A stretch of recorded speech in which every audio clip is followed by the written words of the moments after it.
Good morning students. Now next last class में मैंने आप लोगों को टॉपिक बताया था मूवमेंट्स अलोंग डिमांड कर्व और increase and decrease in demand. Movements में मैंने आपको दो चीजें समझाई थी। एक मैंने बताया था आपको एक्सटेंशन इन डिमांड। आप यहाँ पे देख सकते हैं मैंने लिखा हुआ है एक्सटेंशन इन डिमांड। डिमांड बढ़ गई। एक्सटेंशन का मतलब होता है डिमांड का बढ़ जाना। डिमांड कैसे बढ़ती है? आप ये लॉ ऑफ डिमांड में मैंने आपको बताया था ना, जब other things being equal prices जब भी आपके कम होते हैं क्वांटिटी डिमांड बढ़ जाती है। इधर मैं डिमांड की बात नहीं कर रही हूँ, इधर क्या हो गया क्वांटिटी डिमांड। ठीक है, क्वांटिटी डिमांड बढ़ती है जब प्राइस आपके कम होते हैं। तो अब इधर देखिए प्राइस 2 से 1 रुपया हो गया, प्राइस 2 से 1 रुपीज हो गया। तो जैसे ही प्राइस 2 से 1 रुपीज हुआ क्वांटिटी डिमांड आपकी इंक्रीज हो गई, बढ़ गई, एक्सटेंड हो गई 1 से 2 units.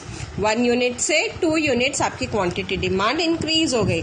Now this can be also shown with the help of the curve demand. आपको जैसे नाम पता है ना, movements along demand curve. X axis पे हम लेते हैं क्वांटिटी डिमांड, वाई एक्सिस पे हम लेते हैं प्राइस। ये आपका डिमांड कर्व है। डाउनवर्ड मूवमेंट, ये देखो, ये जो मैंने डाउनवर्ड एरो देखिए, आप एरो मैंने डाउनवर्ड शो करा हुआ है। तो डाउनवर्ड एरो क्या शो कर रहा है? Extension in demand. देखिए डिमांड एक्सटेंड हो रही है O से 2, ये देखो ना एक्सटेंड हो रही है। आप कर्व ऊपर की तरफ जा रहा है तो आपका कर्व और वाई एक्सिस का गैप कम है।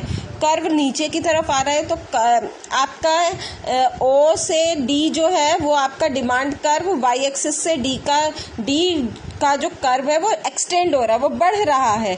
व्हाट इट शोज, आपकी क्वांटिटी डिमांड 1 यूनिट से 2 यूनिट हो गई जैसे ही आपके प्राइसेस 1 रुपीज पर आए। तो this is what known as the extension. Downward movement of arrow is known as extension in demand या quantity demand. Okay, now come to the next is your contraction in demand. Next क्या है आपका? contraction in demand.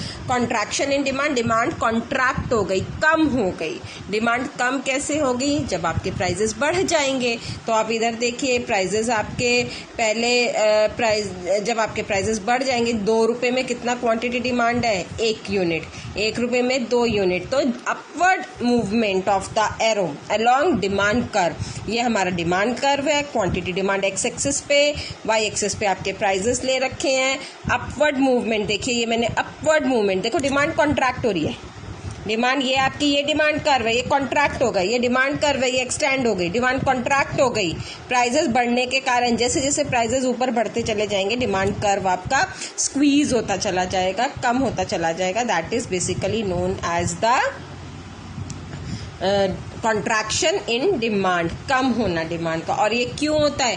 Contraction और extension in demand are always because of the increase and decrease in prices. आपका जो demand का extend होना due to increase in prices, demand का contract होना due to increase in prices, और demand का extend होना due to decrease in prices. Thank you.